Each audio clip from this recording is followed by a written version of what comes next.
అవుతుందంటూ Andhra Pradesh Congress party అధ్యక్షురాలు షర్మిల చేసే వ్యాఖ్యల గురించి ఏమంటారు మరి? వస్తే వస్తే వస్తే వస్తే అది ఎప్పుడో చచ్చింది. చచ్చిన పార్టీ బతుకుద్దంటే మీరు నమ్మితే నమ్మండి, ప్రజలు నమ్మట్లేదు.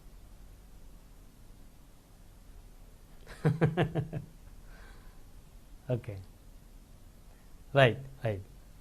మళ్ళీ వస్తాం సార్ మీ దగ్గరికి. మనతోటి సింగళూరు వెంకటేష్ గారు ఉన్నారు, రాజకీయ విశ్లేషకులు. వెంకటేష్ గారు గుడ్ మార్నింగ్ సార్.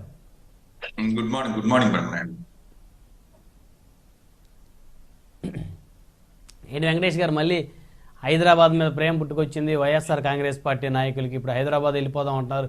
కుదురుతుందా, పాజిబుల్ అవుతుందా మళ్ళీ హైదరాబాద్ వెళ్ళడం, హైదరాబాద్ను ఉపయోగించుకోవడం? నిజంగా అంత విజన్ ఉంటే మరి వైసీపీ అధికారంలోకి వచ్చిన ఈ 5 సంవత్సరాలు హైదరాబాద్ని ఉపయోగించుకునేటువంటి పరిస్థితులు ఉన్నాయి కదా లీగల్గా? ప్యానెల్లో ఉన్న నా సోదరులందరికీ నమస్కారాలు, అలాగే ప్రైమ్ నైన్ యాజమాన్యానికి కూడా నమస్కారం అండి. హైదరాబాద్ మీద సడన్ గా ప్రేమ రావడమే కాదండి, విభజన చట్టం ప్రకారం మనకి హైదరాబాద్ 10 సంవత్సరాల పాటు ఉమ్మడి క్యాపిటల్ గా చట్ట ప్రకారం మనకు హక్కులు ఉన్నాయి. అయితే తాత్కాలికంగా వాటిని ఎందుకు వదులుకుని మనం ఆంధ్రప్రదేశ్ పారిపోయి రావాల్సి వచ్చిందనేది ప్యానల్లో ఉన్న పెద్దవాళ్ళతో పాటు ఆంధ్రప్రదేశ్ లో ఉన్న అందరికీ కూడా తెలుసు. అయితే విలేకరులు అడిగిన సందర్భంలో రాజధానికి సంబంధించిన ఏదో ఒక క్వశ్చన్ అడిగిన సందర్భంలో వైవి సుబ్బారెడ్డి గారు మరొక 5 ఏళ్ల పాటు ఆంధ్రప్రదేశ్ రాజధాని, ఉమ్మడి రాజధానిగా హైదరాబాద్ ని మనం కొనసాగించాలనుకుంటున్నాం అని అడగాలనుకుంటున్నాము ఒక కేంద్ర ప్రభుత్వాన్ని అని చెప్పేసి అని ఒక వ్యాఖ్యానం చేయడం జరిగింది.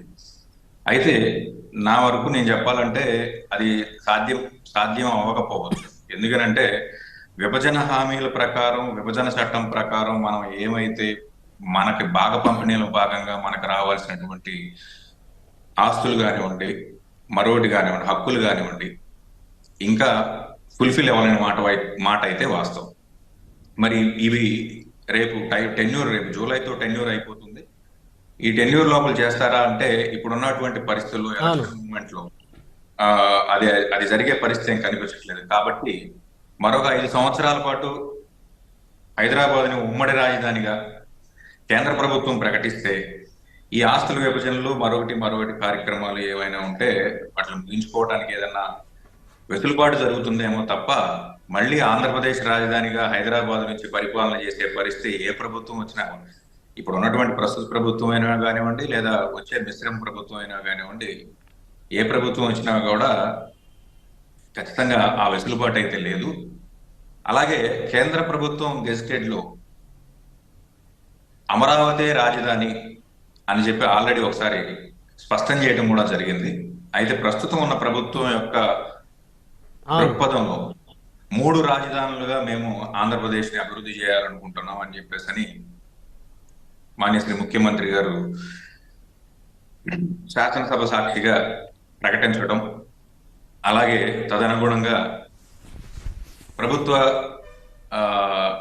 కార్యక్రమాలు కానివ్వండి, కార్యకలాపాలు కానివ్వండి చేయడానికి ఈ 3 రాజధానులు ఏవైతే కర్నూలు, వైజాగ్, అమరావతి కేంద్రంగా ఉన్నటువంటి ఈ 3 రాజధానుల్లో వాళ్ళు ప్రపోజ్ చేస్తున్న ఈ 3 రాజధానుల్లో కావాల్సినటువంటి ప్రభుత్వ భవనాలు లేకపోవటం, లభ్యత లేకపోవటం, తదనుగుణంగా ముందుగా వైజాగ్ లో ఆయనకి ఎక్కడైతే సెటరేట్ అవుతుంది అనుకున్న ప్రదేశంలో రాజధానికి సంబంధించి అడ్మినిస్ట్రేటివ్ ఆఫీసులు కట్టుకోవడం జరిగింది.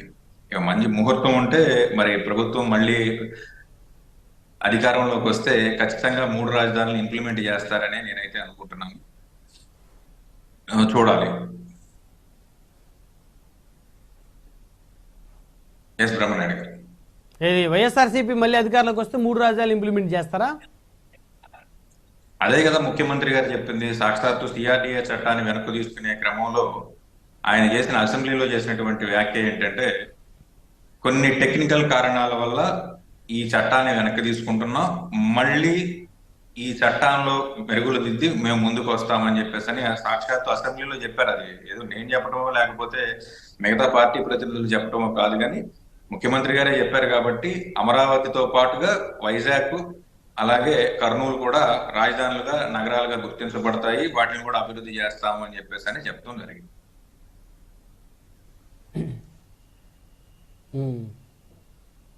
అవుతుందా, సాధ్యపడుతుందా వెంకటేష్ గారు?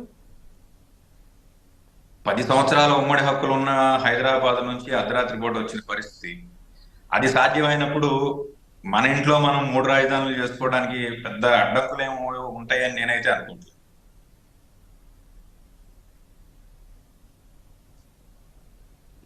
మరి 3 రాజధానులు సాధ్యపడే పరిస్థితి ఉంటే పోనీ మళ్ళీ ప్రభుత్వం వచ్చిన తర్వాత 3 రాజధానులను అభివృద్ధి చేస్తామని మాట్లాడాల్సినటువంటి పెద్దలు, ప్రభుత్వంలోని పెద్దలు, వైవి సుబ్బారెడ్డి గారు అంటే ఆల్మోస్ట్ ఆల్ జగన్మోహన్ రెడ్డి గారికి ఆయన ఏమి తీసిపోయే పరిస్థితి ఏం కాదు. మరి ఆయన ఎందుకు ఈ విధంగా మాట్లాడాల్సి వచ్చింది? హైదరాబాద్ గురించి, హైదరాబాద్ ప్రస్తావన ఎందుకు తీసుకొచ్చాడు? మరి అదే మాట ఆయన కూడా చెప్పొచ్చు కదా.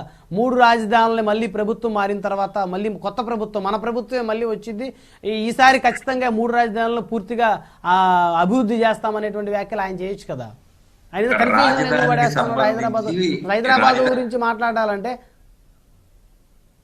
రాజధానికి సంబంధించి ఏ విధమైనటువంటి అఫీషియల్ ప్రెస్ మీట్లు పెట్టినట్టు నేనైతే చూడలేదు.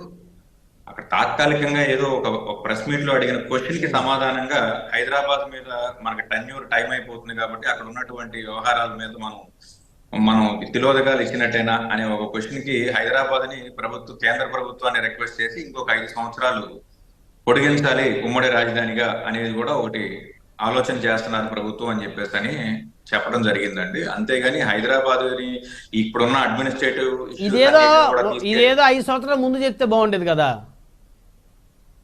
ఎందుకంటే 5 సంవత్సరాల ముందు ఎందుకు చెప్పాలి? ఇప్పుడు టెన్యూర్ అయిపోతుంది కాబట్టి రిపోర్టర్ అడిగారు కాబట్టి క్వశ్చన్ కి ఆన్సర్ వచ్చింది. 5 సంవత్సరాల ముందు చెప్పి ఇప్పుడు మళ్ళీ ఇక్కడ నుంచి అక్కడికి వెళ్ళాలనే పరిస్థితి ఏమన్నా ఉందా? అదేం కాదు కదా.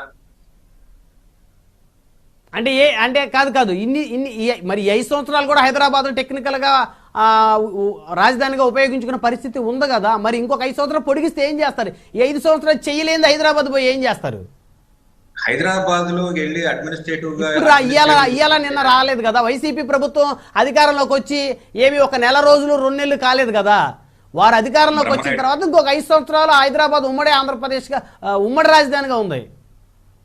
హైదరాబాద్ ఉమ్మడి రాజధానిగా ఉంది. హైదరాబాద్ తో ఉన్నటువంటి నీటి సమస్యలు కానివ్వండి, ఆర్టీసీ ఆస్తుల సమస్యలు కానివ్వండి, ఇంకా కేంద్ర ప్రభుత్వానికి సంబంధించిన ఇన్స్టిట్యూషన్స్ ఆంధ్రప్రదేశ్ కి తరలి వచ్చే పరిస్థితి కానివ్వండి, ఇలాంటి రకరకాల ఆస్పెక్ట్స్ లో ఇంకా విభజన హామీలు పెండింగ్ లో ఉన్నాయి.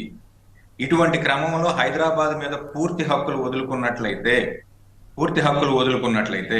మనం రేపొద్దున ఏది కూడా క్వశ్చన్ చేసే పరిస్థితి కాదు. కాబట్టి